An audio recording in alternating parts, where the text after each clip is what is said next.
네, 이제 우리 말씀을 보겠습니다.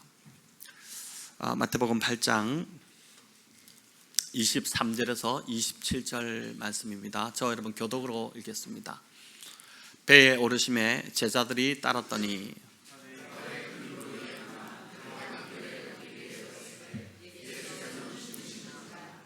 그 제자들이 나와 깨우며 이르되 주여 구원하소서, 우리가 죽겠나이다.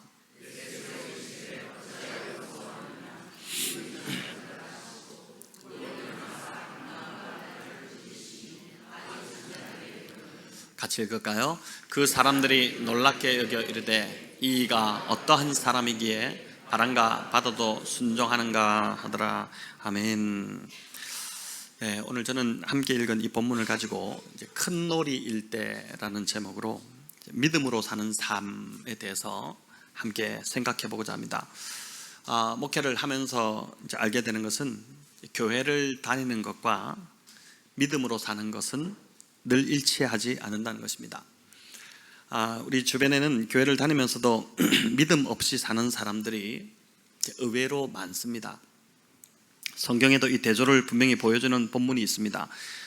바로 사무엘상 17장의 다윗과 사울의 이야기입니다.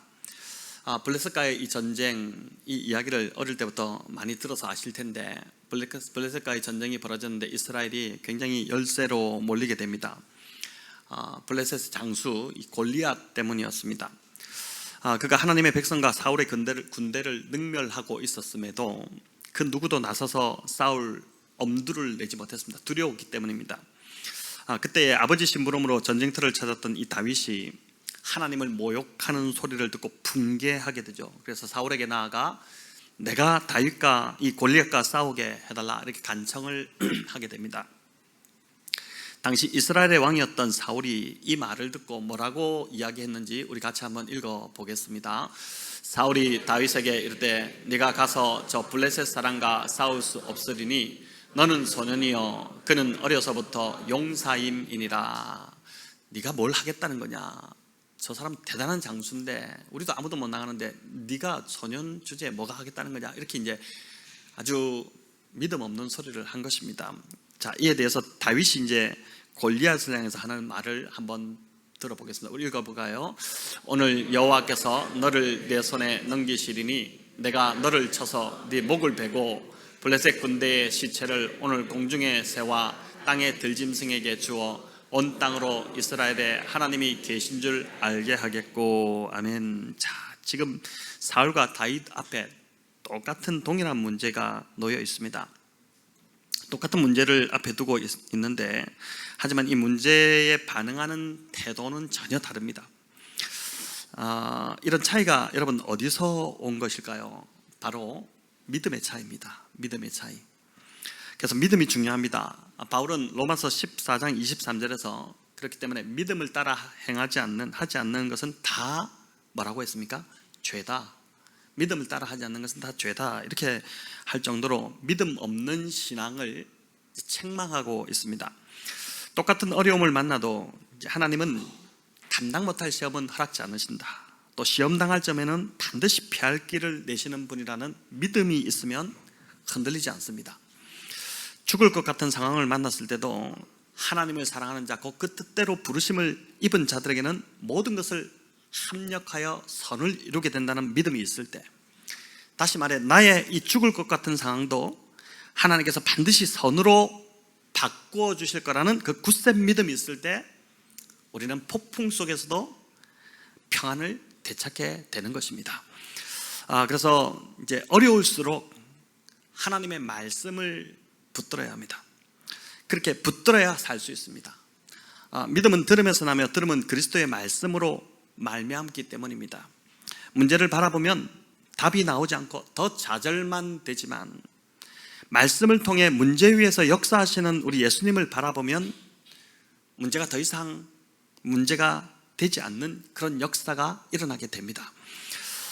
본문의 제자들은 말 그대로 죽을 것 같은 상황을 만났습니다. 24절에 보니까 바다에 큰 놀이 일어 배가 물결에 덮이게 되었다, 이렇게 합니다.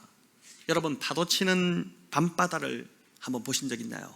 무슨 해변 이렇게 모래사장 있는 그런 바다 말고 제가 한 번은 이제 여름 휴가 때 부산으로 갔다가 해운대 근처에 있는 그 청사포항 쪽으로 늦은 밤 내려갔습니다.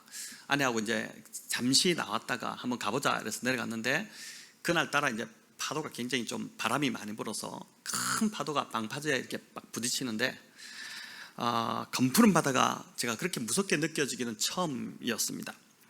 제자들이 지금 배를 타고 나간 바다는 이게 바다라고 표현되어 있지만 사실은 갈릴리 호수를 말합니다. 이제 호수가 워낙 크다 보니 유대인들이 이 호수를 바다라고 이렇게 불렀습니다. 갈릴리 바다는 참 독특한 특징을 가지고 있습니다. 이제 갈릴리 호수 주변으로 해발이 한 300m 정도 되는 이 산들이 둘러싸고 있는데, 산들이 이렇게 쭉 호수를 둘러싸고 있는 것입니다. 근데 이제 이 호수의 독특한 특징이 해수면보다 한 200m 가량이 호수가 낮습니다. 그러다 보니까 실제 산지와 호수의 높이 차이는 약 500m 정도가 되는 것입니다. 500m면 꽤 큰 높이가 차이가 되는 거죠. 여러분, 태양이 뜨는 때는 그 낮 동안에는 크게 문제가 되지 않지만 밤이 되면 기온이 떨어집니다.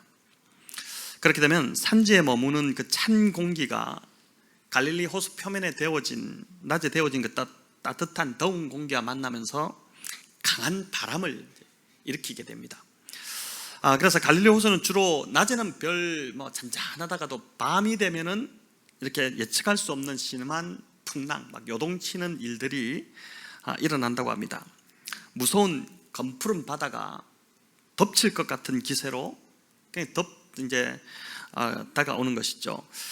제자들이 주님과 함께 배를 타고 나간 그 밤도 이제 이런 현상이 일어났습니다. 마태복음에는 지금 큰 노을이 일었다 이렇게 되어 있는데, 병행 본문인 마가복음과 누가복음에 보면 광풍이 일었다, 광풍이란 단어를 사용하고 있습니다. 광풍은 말 그대로 이제 미친 바람입니다. 헬라어로 랄라푸스라는 단어가 사용되는데, 어떤 단어냐면은 해안을 강타하는 허리케인과 같은 그런 크기의 바람을 말하는 것입니다. 여러분, 이런 바람을 바다에서 만난다, 육지에서도 이런 바람을 만나면 위험한데 불안하지 않습니까? 두려운데 바다에서 이런 바람을 만났다, 거의 인간 죽기 직전의 상태지 않겠습니까? 자, 이 단어는 그래서 이제 어떤 의미가 또 있냐면은 외부에서 일어나는 공격을 뜻하는 단어가 바로 이 광풍, 라일라푸스라는 이 헬라어 단어 안에 들어 있습니다. 외적인 강한 바람으로 인해서 제자들이 타고 가는 배가 지금 침몰당할 것처럼 흔들리고 있습니다. 자, 그런데 오늘 본문 마태복음에는 광풍이 아니라 큰 노을이라고 이제 이 단어가 써 있는데, 헬라어로 세이스모스라는 단어입니다. 여러분, 이는 강풍이라기보다는 지진에 가까운 단어입니다. 지진에 더 가깝습니다. 바다에 지진이 일어나면 해일이 일지 않습니까? 그러면서 파도가 크게 노을이 이렇게 일어나게 되죠. 마치 그런 상황입니다. 근데 이 단어는 또한 어떤 의미가 있냐면 내부로부터 일어나는 요동침, 그 단어를 뜻하는 겁니다. 그러니까 이제 사복음서를 종합해 볼 때 광풍이 일어나고 큰 노을이 일어났습니다. 그러니까 외부뿐만 아니라 내부의 공격까지 받아서 지금 정신을 잃을 정도가 되었다. 제자들이 그런 상태가 되었다는 것입니다. 여러분, 외적인 어려움이 찾아와도 그걸 참 극복하기가 쉽지 않은데, 내부의 문제까지 터져버리면 사람은 어떻습니까? 견디기가 참 쉽지가 않습니다. 제자들이 지금 이렇게 극도로 어려운 상황 가운데 떨어졌다는 것입니다. 우리 모두는 인생 항해가 이런 풍파 없이 고요하기만을 바랄 것입니다. 누군들 이런 풍파를 막기를 원하겠습니까? 인생은 하지만 예측 못하는 풍파가 덮쳐올 때가 종종 찾아옵니다. 그것이 나의 잘못과 죄로 인해서 일어난 바람일 수도 있고, 또 제자들처럼 주님과 함께하는 지금 여정임에도 불구하고 이런 강한 풍랑을 만날 수 있다는 것입니다. 이럴 때는 사실 숨을 쉬고 있지만 숨이 제대로 쉬어지지가 않습니다. 또 어떤 사람은 강한 죄책감과 자기 연민에 갇혀서 헤어나오지 못하기도 합니다. 보니까 제자들의 반응도 비슷합니다. 25절을 우리 같이 한번 읽어볼까요?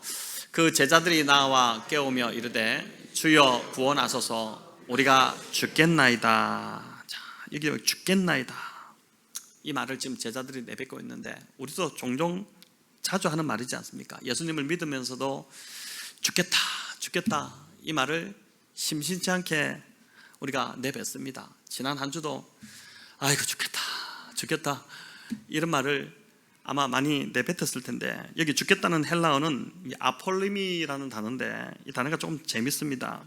물에 빠져 단순하게 죽는 그런 단어가 아니라 한번 보여주시면은 죽겠나이다, 가진 것을 잃다, 기대했던 것을 놓치다, 잘 하려고 했던 것을 망치다.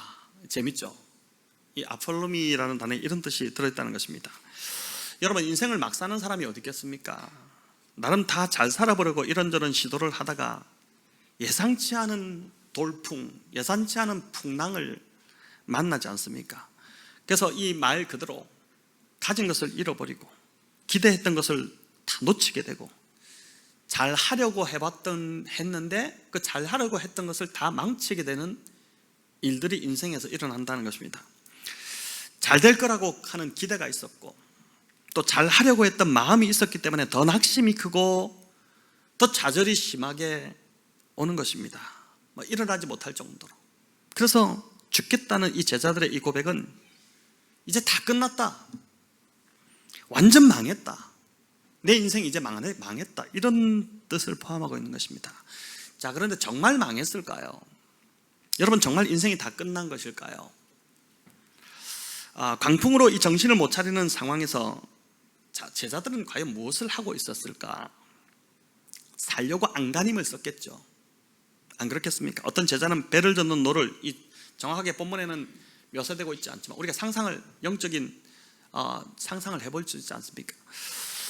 어떤 제자는 배를 젓는 노를 꽉 쥐고 있었을 것이고, 또 어떤 제자는 배가 지금 배에 물이 가득 차게 됐다, 누가복음인가 보면 배에 물이 가득 차게 됐다는데 물을 막 잠기게 되니까 막 퍼내기 시작했을 것이고, 또 어떤 제자는 막 수영을 하지 못하다 보니까 바다에 이제 곡 빠질 것 같으니까, 빠지면 헤엄을 누가 잘 칠까 보니까 저 제자가 평소에 헤엄을 잘 치는데 그 제자의 허리춤을 잡고 막 바다에 빠지기라도 하면 그 막 붙어 있으려고 그렇게 꽉 붙들었지 않겠습니까? 노만 잡고 있으면, 또 그 사람만 붙들고 있으면, 또 그 배만 꽉 잡고 있으면 살 수 있을 거라고 생각했을 것입니다. 그런데 보니까 그 제자들 중에, 함께 배를 타고 가는, 주님과 배를 타고 가는 이 제자들 중에 배 고물에서 주무시고 계시는 예수님을 붙든 사람은 단 한 사람도 없었다는 것입니다. 예수님께 믿음을 둔 사람은 아무도 없었다는 것이죠. 오히려 나중에 어떻게 합니까? 도와주시지 않았다고 막 불평하고 있고, 예수님께 소리를 막 지르고 있고 이러고 있습니다. 여러분, 우리는 참 똑똑한 것 같은데 막상 이런 어려움이 닥치면 보니까 어리석기 그지없습니다. 어려울 때, 내 힘으로 안 될 때 누구에게 도움을 청해야 되는지 아는 자가 똑똑한 자입니다. 근데 이 제자들처럼 진정 도움을 청해야 할 분을 모른 채 엉뚱한 것을 붙들고 막 자기 힘으로 안간힘을 다해서 어려움을 어떻게 해보려고 고생하고 있다는 것입니다. 우리가 그렇게 하고 있다는 것입니다. 여러분, 시편 14편 1절은 어리석은 자가 누구인지를 알려줍니다. 우리 같이 읽어보겠습니다. 어리석은 자는 그 마음에 이르기를 하나님이 없다 하는도다.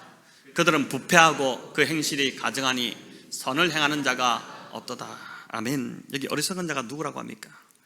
마음에 이르기를 하나님이 없다 하는 자입니다. 여러분, 이 자리에 계신 분 중에 하나님이 없다고 하는 자 한 분도 없을 것입니다. 그럼 왜 예배드리러 왔겠습니까? 다 하나님을 믿으니까 왔겠죠. 하지만 정말 인생에 큰 어려움이 닥칠 때는 내 마음과 행동은 하나님이 없는 자처럼 행하고 있다는 것입니다. 주님이 제자들에게 믿음이 작은 자들아 라고 책망을 하시죠. 이제 제자들이 막 주님을 깨우니까 일어나시자마자 믿음이 작은 자들아 이렇게 책망하시잖아요. 근데 왜 그렇게 하셨을까요? 책망하신 이유가 무엇일까요? 제자들에게 바다를 잠잠케 하는, 또 바람을 잠잠케 하는 믿음이 없어서였을까요? 아닙니다. 제자들 안에 주님에 대한 믿음이 없어서 책망받은 것입니다. 우리 주님이 바람과 바다를 잠잠케 하실 수 있다는 그 믿음이 제자들 안에 없었다는 것입니다. 문제를 해결해 주실 수 있는 분이 우리 주님이라는 그 믿음이 주님에 대한 믿음이 없어서 책망받은 것입니다. 그 증거가 27절입니다. 바람과 바다가 잔잔하게 된 것을 보고 제자들이 어떻게 했다고 합니까? 놀랍게 여겼다고 하죠. 주님을 믿었으면 당연하게 여겼겠죠. 근데 지금 잠잠해지니까 아니 이분이 이가 도대체 누군가? 주님을 몰랐다는 것입니다. 주님이 그런 능력을 행할 수 있다는 믿음이 제자들 안에 없었다는 것이죠. 그러니까 놀라고 있는 것이 아니겠습니까? 여러분, 오늘 이 시간 주님은 저와 여러분에게도 동일하게 말씀하신다고 믿습니다. 너는 왜 나를 믿는다고 하면서, 너는 매주 그렇게 교회에 나와서 예배 드리면서도 마치 주님이 없는 것처럼 그렇게 말하고 행동하고 살아가느냐? 너의 어려움, 너의 문제를 내가 해결하지 못하는 것처럼 너 혼자 그렇게 끙끙대며 그 문제를 해결하려고 하느냐? 너는 왜 자꾸 내가 아니라 문제만 바라보고 염려하고 있느냐? 주님이 이렇게 묻고 계신다고 저는 믿습니다. 여러분, 흥미로운 건 믿음의 반대말이, 우리는 믿음의 반대말 불신이라고 생각하겠지만 믿음의 반대말이 불신이 아니라 염려라는 것입니다. 주님을 붙들어야 살 수 있는데 사람들이 보니까 염려를 붙들고 살아갑니다. 주님이 뭐라고 하셨어요? 염려한다고 해서 내 키가 한 자라도 더 자랄 수 있느냐? 그렇게 염려한다고 해서 키가 자라지도 못하는데 염려를 놓지 못하는 것입니다. 여러분, 누가복음 21장 34절에 보면은 우리 주님께서 말세 성도들이, 저와 여러분 지금 말세를 살아가지 않습니까? 지금 완전 말세거든요. 우리가 이 말세 성도들이 특별히 조심해야 할 몇 가지가 있다, 그걸 알려주시는데 우리 같이 한번 읽어보겠습니다. 너희는 스스로 조심하라. 그렇지 않으면 방탕함과 술 취함과 생활의 염려로 마음이 둔하여지고 그 밖에 너희에게 이 말이라. 아멘. 사람들이 술 취하고 방탕하게 살아가는 것, 그건 대단히 문제 있는 것처럼 이야기하죠. 저렇게 방탕하게 살아가지고, 저 맨날 술 취해가지고 그러면서 이제 문제라고 생각하지만 생활의 염려는 크게 문제로 생각하지 않는다는 겁니다. 이게 문제입니다, 여러분. 우리가 평소 염려하는 것 별로 아닌 것처럼 그렇게 살아가는 것입니다. 하지만 분명한 것은 염려가 믿음이 자라지 못하게 하는 심각한 토양이라는 것을 알아야 합니다. 믿음이 존재하는 곳에 염려와 근심이 자랄 수 없듯이 반대로 염려와 근심이 있는 곳에는 절대 우리의 믿음이 자랄 수 없다는 것입니다. 자, 여러분, 그렇다면 이 염려를 어떻게 없애고 믿음으로 나아갈 수 있을까요? 베드로 사도는 베드로전서 5장 7절에서 너 염려를 다 주께 맡기라 라고 우리에게 권면합니다. 그런데 여러분, 염려를 맡긴다고 맡겨지던가요? 주님, 염려를 맡겼습니다 이렇게 했는데 또 염려가 되지 않습니까? 염려가 노력해서 없어질 것 같으면 염려할 필요도 없을 것입니다. 그렇기 때문에 염려하지 않으려고 노력하기보다 우리가 해야 될 것은 뭐냐면은 하나님이 어떤 분이신지를 바르게 알고 체험하는 것이 중요합니다. 여러분, 그렇게 될 때, 우리가 하나님이 어떤 분이신지를 알게 될 때 염려는 자연스럽게 하나님께 맡겨지게 됩니다. 예수님은 우리를 고아로 버려두지 않겠다고 분명히 약속하셨습니다. 우리 한번 같이 읽어볼까요?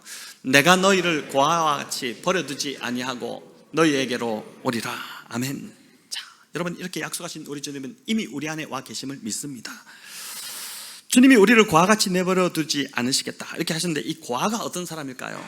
여러분, 고아는 자기 문제를 자기가 스스로 해결해야 하는 사람입니다.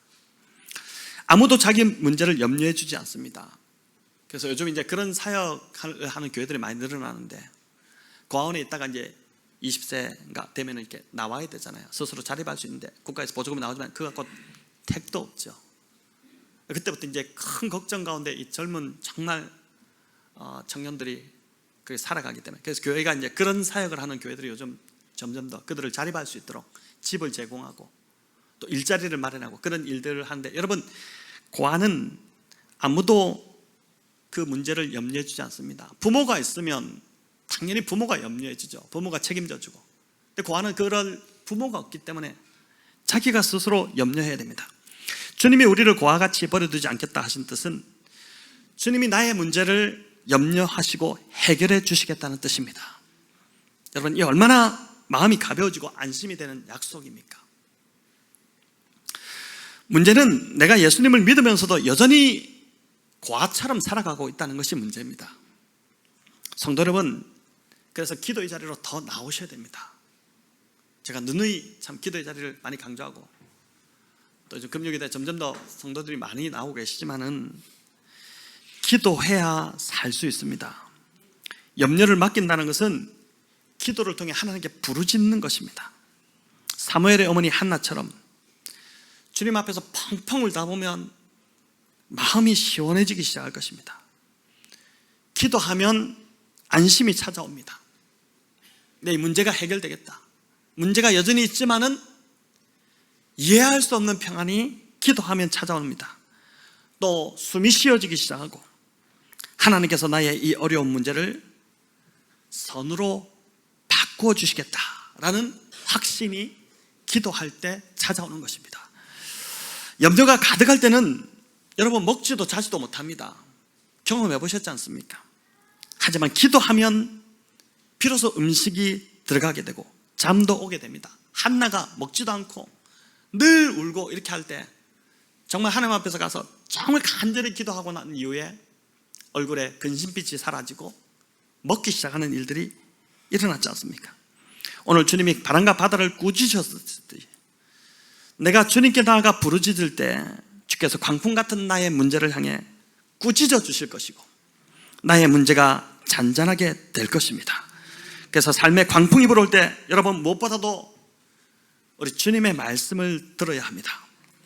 주님이 말씀하셨을 때에 바람과 바다가 잔잔하게 된 것처럼 하나님의 말씀을 들을 때에 그 말씀이 어려운 내 삶에 들려올 때, 내 문제 가운데 들려올 때에 내 삶의 어려움 역시 잔잔하게 깔아앉는 그러한 은혜가 일어나기 시작할 것입니다.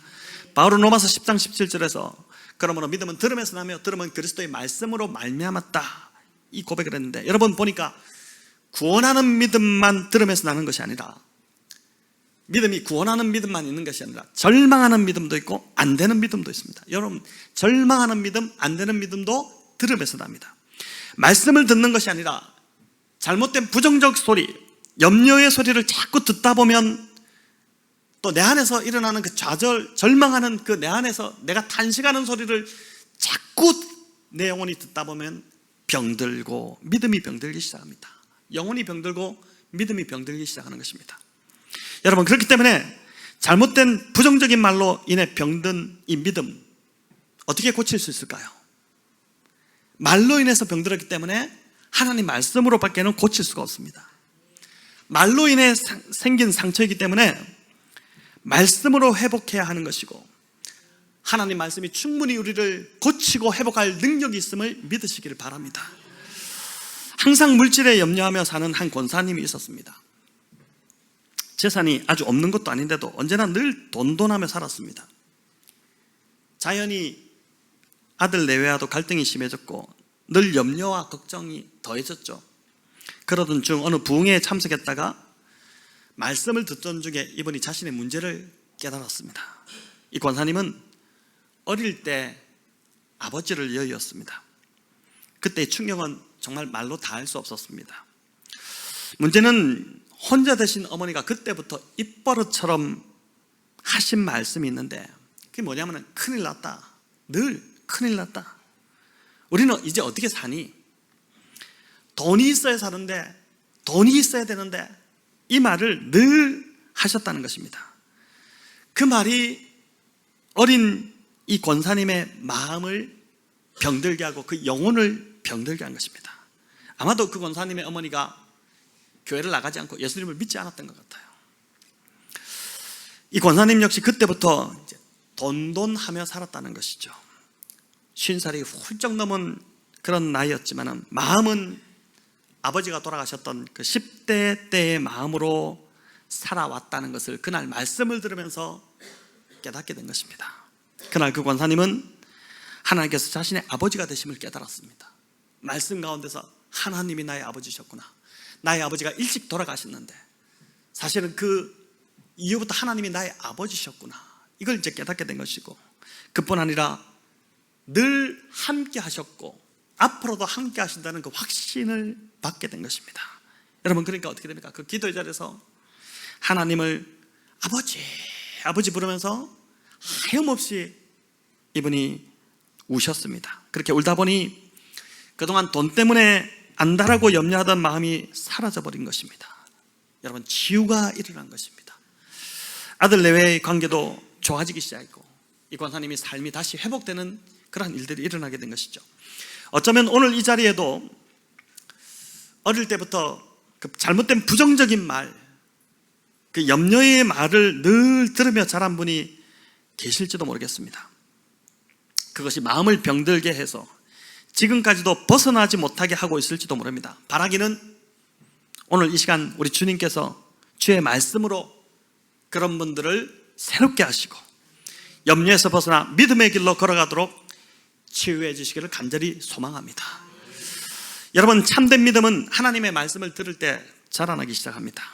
그래서 우리는 매주일 말씀을 정말 여러분 잘 들어야 합니다.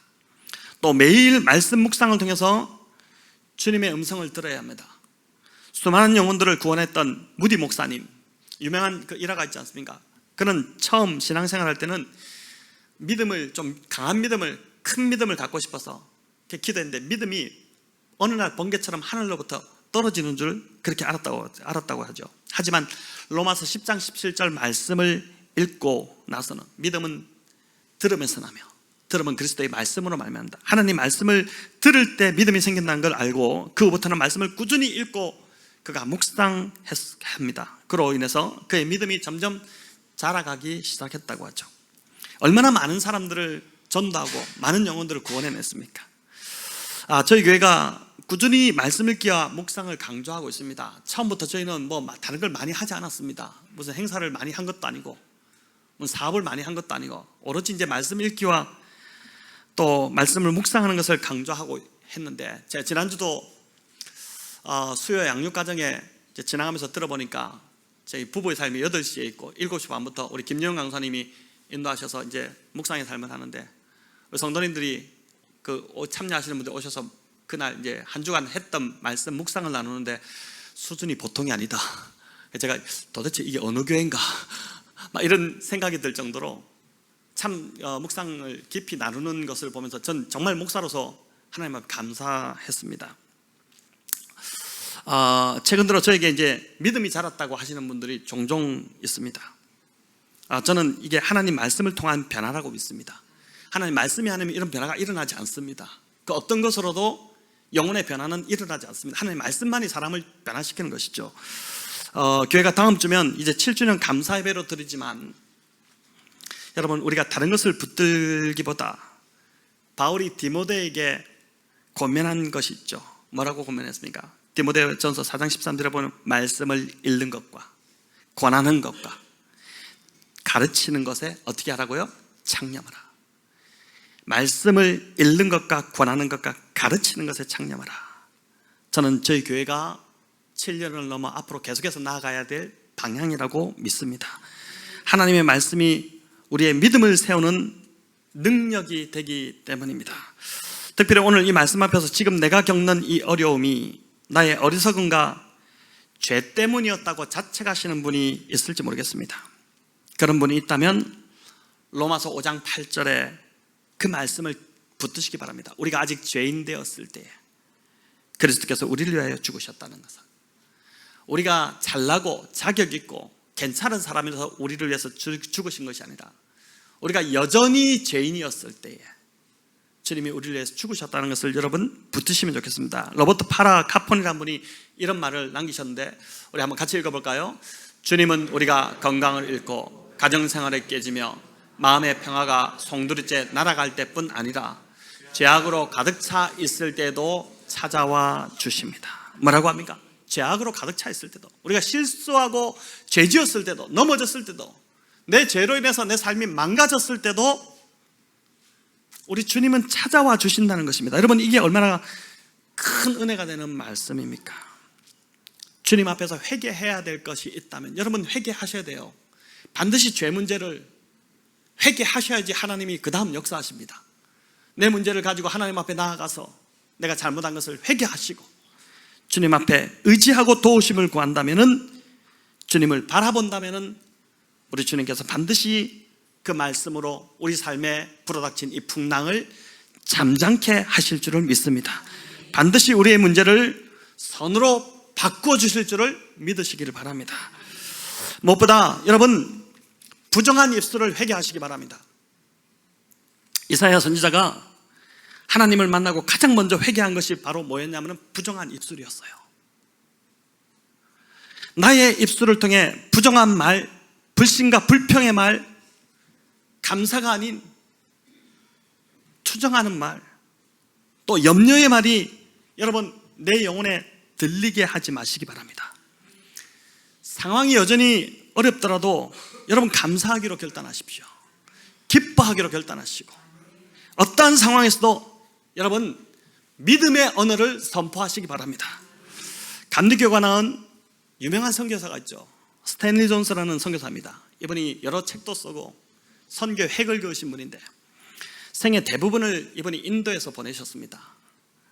근데 이분에 대한 유명한 일화가 있는데, 인도에서 한참 선교 활동을 하던 그 69세 때 어떤 일이 벌어졌냐면 중풍에 걸리게 되는, 쓰러져 버린 것이죠. 뭘 할 수 없는, 너무 열심히 선교를 했는데 아직도 할 일이 너무 많은데 중풍이 갑자기 오니까 쓰러져 버린 것입니다. 그래서 어쩔 수 없이 본국으로 돌아올 수밖에 없는 그 상황이 벌어졌는데, 그가 이제 병실에 들어오고 나니까 참 마음이 답답해집니다. 또 많은 사람들이 찾아서 위로하기도 하고, 또 그 사람들이 가고 나면 자기 안에서 절망의 소리가 막 올라오기 시작하고, 암울한 말, 이런 말 들리기 시작하는데 의사들이 하는 말도 가망이 없다 그러고, 도저히 이제 못 일어날 것 같다 고. 그래서 이 사람이 그런 말 듣기를 거절하고 이 선교사님이 예수님 말씀을 듣기를 선택합니다. 그래서 이제 참 재밌는 하나의 부탁을 하는데, 간호사, 그 병실에 들어오는 간호사에게 뭐라고 부탁했냐면은, 아침에 나를 보러 들어올 때 굿모닝이라고 인사하지 말라. 굿모닝, 보통 이제 굿모닝이라고 외국은 다 그렇게 하잖아요. 근데 대신에 뭐라고 인사를 해달라고 부탁했냐면, 나사렛 예수의 이름으로 명하노니 자리에서 일어나라, 이렇게 말해달라고, 이렇게 인사해달라고 한 겁니다. 그는 다른 어떤 말보다도 일어나라는 주님의 말씀이 듣고 싶었던 것입니다. 이 간호사가 그 말을 듣고 좀 당황스러웠죠. 처음 해보는 겁니다. 말이 나오겠어요? 굿모닝 하던 자가 갑자기 나사렛 예수, 이게 안 되는데, 그래도 하도 선교사님 간절히 부탁하니까 병실에 들어올 때마다 나사렛 예수의 이름으로 명하노니 일어나 걸어라, 이렇게 이제 했는데, 여러분 결과가 어떻게 되는지 아십니까? 이분이 자기 책에 이렇게 고백한 글입니다. 존스 선교사님은 일어나기 힘들 거라는 그 예측을 뒤엎고 5개월 만에 자리를 털고 일어났습니다. 그리고 그 후 20년 동안 건강하게 선교지에 다시 나가서 사시면서 사역을 하시다가 주님의 부르심을 받았어요. 69세에 그래 돼서 89세, 90세까지 사시다가 여러분 주님의 부름을 받았다는 것입니다. 이번 주 인생에 어떤 불어닥친 강한 바람으로, 광풍으로 인해서 주저앉은 분이 계시다면 이 시간 나사렛 예수의 이름으로 염려의 자리를 털고 일어나시기를 축원합니다. 마지막 한 가지만 더 말씀드리면, 여러분 염려의 상황이 있는 분들은 이번 한 주 그 염려의 자리에서 그냥 주저앉아 있지 마시고 염려의 자리에서 일어나서 먼저 하나님 나라를 위해서 힘써 보시기 바랍니다. 미시간 대학에 여러분 그 암센터 전문의였던 원종수 박사님 잘 아시죠? 우리 이전에 많이 간증을, 이번에 원종수 권사님 간증을 많이 들었지 않습니까? 이번에 어머니가 김칠래 권사님이신데 참 훌륭한 어머니셨어요. 훌륭한 어머니 밑에 참 훌륭한 이 아들이 또 나왔는데, 이 어머니가 어려운 일이나 사면 초가에 기가 막힌 그런 사정이 생기면, 워낙 어릴 때 가난하게 이제 살았으니까, 가난했으니까 그런 사정이 생기면 이 어머니는 절망하고 좌절하기보다는 아무 일도 없는 것처럼 그냥 성경과 찬송을 넣은 그 가방을 들고 밖으로 나갔다고 합니다. 그리고 평소에 꼭 전도해야겠다고 마음먹었던 그 사람을 찾아가서 복음을 전하고 그 사람을 위해서 간절히 기도해주고 집으로 돌아왔습니다. 그런 후에 집에서 자신의 문제를 놓고 하나님 앞에 기도한 것입니다. 마태복음 6장 33절 말씀을 이분이 붙든 겁니다. 6장 33절에 어떤 말씀이에요? 너희는 먼저 그의 나라와 의를 구하라. 그 다음에 이 모든 것을 너에게 더하시리라. 이 권사님이 그 말씀을 딱 붙들고 어려운 일이 생기면 찾으라고 이걸 어떻게 해결했다, 이게 아니라 그냥 성경책 가방 들고 나가서 주의 나라를 먼저 구한 것입니다. 그러고 와서 기도하면 희한하게 문제가 다 해결되는 일들을 늘 경험했다는 것입니다. 여러분, 사면초와 같은 그 염려의 상황 속에서도 하나님 나라와 의를 구하는 그 사람의 삶을 하나님께서 반드시 건지시고 그 어려운 문제를 선으로 바꿔주실 줄을 믿습니다. 이 믿음으로 이번 한 주 광풍을 뚫고 여러분 힘있게 나아가시기를 우리 주님의 이름으로 축원합니다.